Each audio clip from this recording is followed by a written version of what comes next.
दिनांक 29/4/2026 रोजी महानगरपालिकेने भारतीय कर्मचारी मजदूर युनियनला चर्चेसाठी बोलवला होता। चर्चेमध्ये युनियनचे पदाधिकारी तसेच सर्व पॅनलचे कामगार देखील उपस्थित होते। भारतीय कर्मचारी मजदूर युनियनने माननीय आयुक्त च्या समोर कामगारांची व्यथा व ज्वलंत मुद्दे मांडले। यावर एक सकारात्मक चर्चा झाली।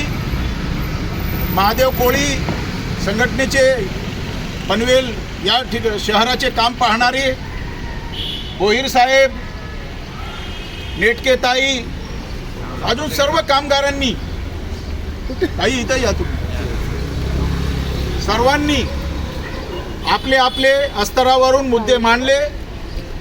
माननीय आयुक्त यांनी सर्व सकारात्मक चर्चा आमच्या सोबत केली।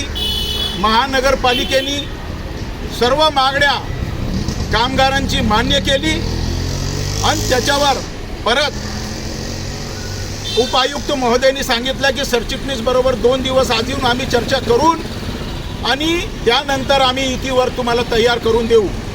आणि आज एक ठाम मुद्दा आज आपण मांडलेला आहे की समान काम समान वेतन। आता आपल्याला किमान वेतन कायदा नकोय, आम्हाला समान काम समान वेतन पाहिजे। जसं परमनंट कामगारांना वेतन मिळतो तसं आमच्या कामगारांनाही वेतन मिळावा अशी आम्ही मागणी केलेली आहे।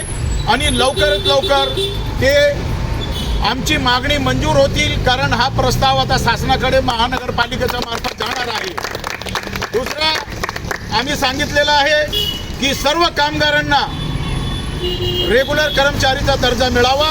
महानगरपालिकेने ते मान्य केला आणि सांगितलं की आम्ही प्रस्ताव तयार करून युनियनच्या मार्फत शासनाला पाठवून देऊ। तिकडे युनियन आणि महानगरपालिका मिळून या प्रस्तावाला पाठपुरावा करतील। लवकरात लवकर मी एवढा सांगू इच्छितो की पनवेलचा माझा जो कामगार भाऊ आहे, बंधू आहे, भगिनी आहेत, तेही लवकरात लवकर पनवेल महानगरपालिकामध्ये परमनंटचा वेतन घेणार आणि त्यांनाही सर्व सुविधा मिळणार आणि महानगरपालिकाच्या अंतर्गत त्यांना सर्व सुविधा मिळतील असे मी इथं सांगून असे मी जाहीर करतो आणि इथं माझे 2 शब्दाला विराम लावतो। जय हिंद, जय महाराष्ट्र, जय भीम। कामगार एकजुटीचा